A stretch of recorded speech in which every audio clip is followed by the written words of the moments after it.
Paul's letter to Philemon. Paul, a prisoner of Christ Jesus, and Timothy our brother, to Philemon, our beloved fellow worker, to the beloved Apphia, to Archippus, our fellow soldier, and to the assembly in your house. Grace to you, and peace from God our Father, and the Lord Jesus Christ. I thank my God always, making mention of you in my prayers, hearing of your love and of the faith which you have toward the Lord Jesus and toward all the saints, that the fellowship of your faith may become effective in the knowledge of every good thing which is in us in Christ Jesus. For we have much joy and comfort in your love, because the hearts of the saints have been refreshed through you, brother. Therefore, though I have all boldness in Christ to command you that which is appropriate, yet for love's sake I rather appeal to you, being such a one as Paul, the aged, but also a prisoner of Jesus Christ.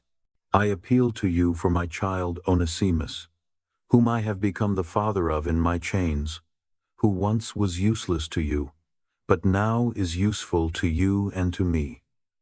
I am sending him back. Therefore receive him, that is, my own heart, whom I desire to keep with me, that on your behalf he might serve me in my chains for the good news.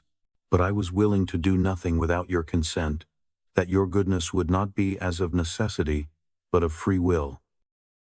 For perhaps he was therefore separated from you for a while, that you would have him forever, no longer as a slave, but more than a slave, a beloved brother, especially to me, but how much rather to you, both in the flesh and in the Lord. If then you count me a partner, receive him as you would receive me. But if he has wronged you at all or owes you anything, put that to my account. I, Paul, write this with my own hand. I will repay it, not to mention to you that you owe to me even your own self besides. Yes, brother, let me have joy from you in the Lord. Refresh my heart in the Lord. Having confidence in your obedience, I write to you, knowing that you will do even beyond what I say. Also, prepare a guest room for me, for I hope that through your prayers I will be restored to you.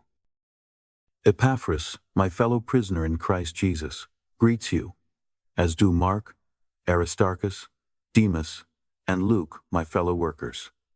The grace of our Lord Jesus Christ be with your spirit. Amen.